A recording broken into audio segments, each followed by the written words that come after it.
Hey viewers, I am Tanvi. Welcome to Sterling academy.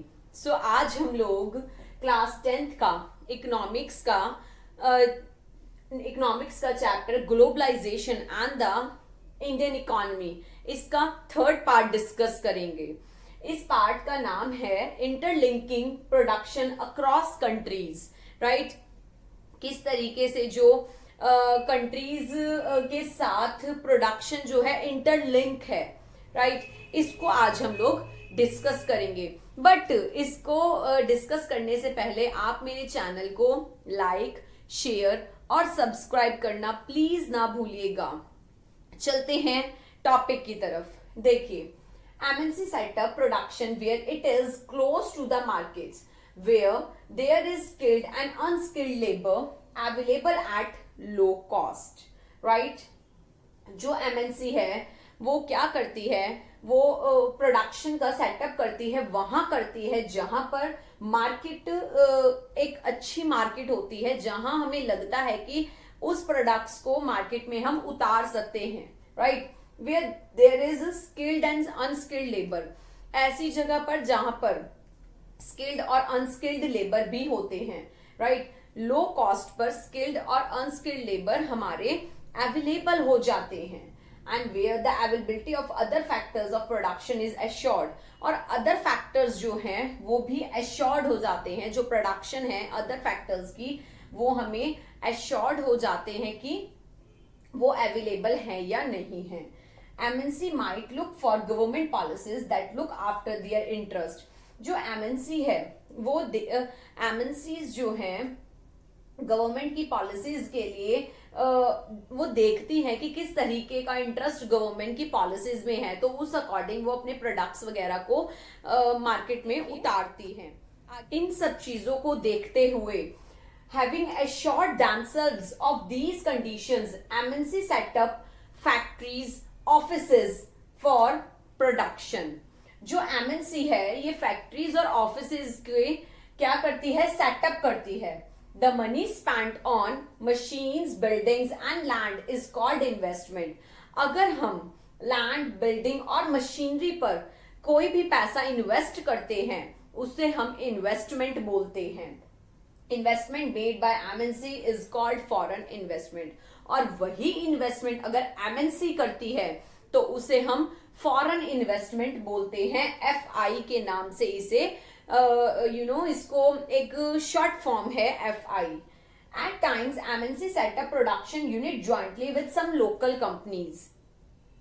अब क्या होता है कि कभी कभी तो ये MNCs जो हैं फॉरेन कंट्रीज की लोकल कंपनी के साथ मिलकर अपनी प्रोडक्शन यूनिट्स की सेटअप करती हैं।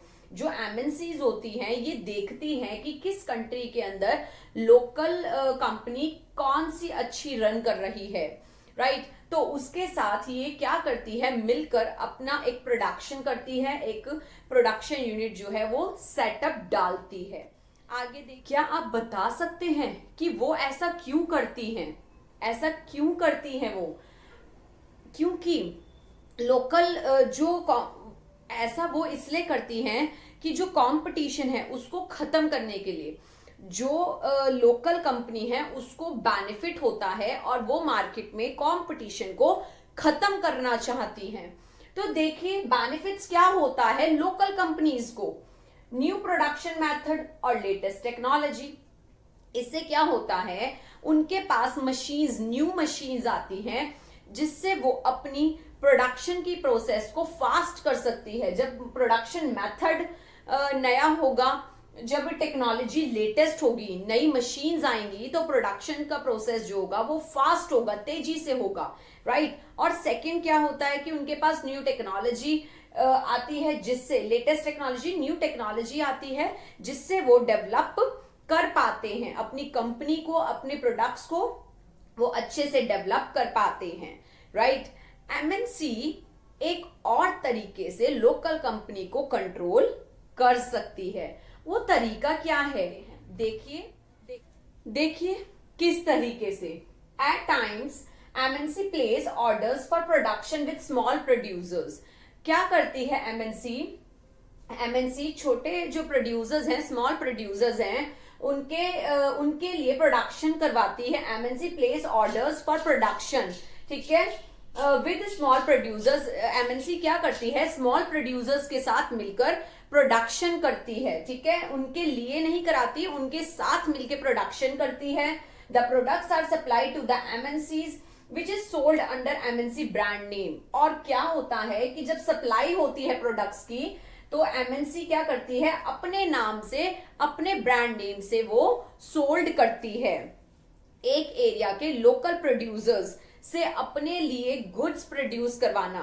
क्या होता है कि वहां हमने एक मार्केट देख ली कि उस मार्केट के अंदर एक पर्टिकुलर सपोज मैं एग्जाम्पल लेकर चलूं इसमें कि सपोज आप ये मान के चलें कि गुजरात के अंदर जो लोकल प्रोडक्ट है, ठीक है, गुजरात का जो मेन प्रोडक्ट है, अगर दूध का एग्जांपल लेकर चलें तो हम अमूल का जो दूध है वो गुजरात का एक ट्रेडमार्क है, आप ये लगा लीजिए, या एक बेसिक जो पॉइंट है या बेसिक प्रोडक्ट है वो, ठीक है, वो एक लोकल प्रोडक्ट है वहां का, ठीक है। अब जरूरी नहीं है कि सारी जगह पर वही प्रोडक्ट हो, नहीं ना, मतलब है अवेलेबल वो ऑल ओवर इंडिया में, बट ऐसा तो नहीं है ना कि राजस्थान में भी वही चल रहा है या हरियाणा पंजाब में भी वही चल रहा है या उड़ीसा में चल रहा है, एमपी में चल रहा है, ऐसा नहीं है।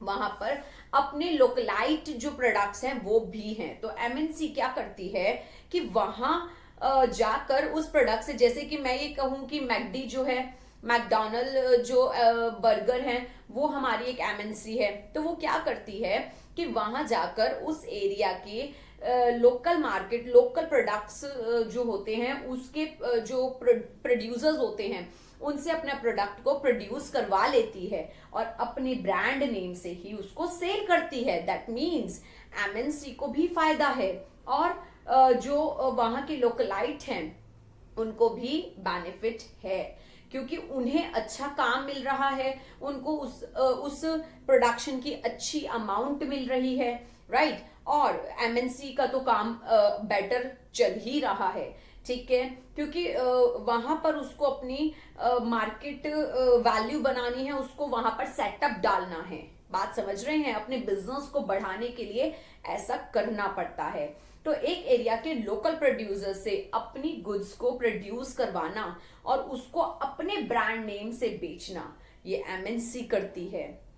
ऐसा करने से एमएनसी की जो उनका प्रोडक्शन यूनिट है, सेटअप करने का टाइम मिल जाता है, जो प्रोडक्शन यूनिट सेटअप करनी है उसका टाइम मिल जाता है, और इस तरीके से जो टाइम मैनेजमेंट है वो लोग बेटर कर लेते हैं, सेव कर लेते हैं अपने टाइम को, और इससे अलग अलग जो लोकेशन है वहां पर प्रोडक्शन यूनिट भी बैठ जाती है, आपस में इंटरलिंक होना भी स्टार्ट हो जाता है। कि अगर मैं सपोज मैं गुजरात में प्रोडक्ट वहां के लोकलाइट से बनवाना स्टार्ट कर दूं, राइट, ऐसे ही मैं एमपी के अंदर ऐसा कर दूं, मैं महाराष्ट्र के अंदर ऐसा कर दूं, तो इससे क्या होगा, इंटरलिंक हो जाएंगे, ठीक है। तो इससे हमारा प्रोडक्शन भी बेटर होगा और जो हम लोग बिजनेस करना चाहते हैं, मनी अर्न करना चाहते हैं, प्रॉफिट अर्न करना चाहते हैं, वो भी होगा। सो व्यूअर्स, आज हम लोगों ने क्या पढ़ा, आज हम लोगों ने इंटरलिंकिंग प्रोडक्शन अक्रॉस कंट्रीज। ऐसे पता लगता है कि एक कंट्री से मैं दूसरी कंट्री और दूसरी कंट्री से तीसरी कंट्री में किस तरीके से इंटरलिंक कर सकती हूँ, राइट, इस तरीके से मैं एक दूसरे के मतलब वर्ल्ड के अंदर किस तरीके से एमएनसीज के थ्रू जो कंट्रीज हैं वो एक दूसरे के साथ इंटरलिंक होती है। बिजनेस के पॉइंट ऑफ व्यू से मेन ये एक अच्छे रिलेशनशिप बनते हैं, ठीक है। तो ये आज हम लोगों ने डिस्कस किया इसके अंदर interlinking production across countries, right. ये हमारा थर्ड पार्ट था। नेक्स्ट पार्ट में, फोर्थ पार्ट में मिलेंगे, जल्दी मिलेंगे, ठीक है। बट इससे पहले प्लीज मेरे चैनल को लाइक, शेयर, सब्सक्राइब जरूर करिएगा। प्लेलिस्ट में जाकर मेरे चैनल पर जाकर प्लेलिस्ट में जाकर भी वहां से आप 8, 9, 10th की वीडियोस देख सकते हैं। So viewers, thank you, bye bye.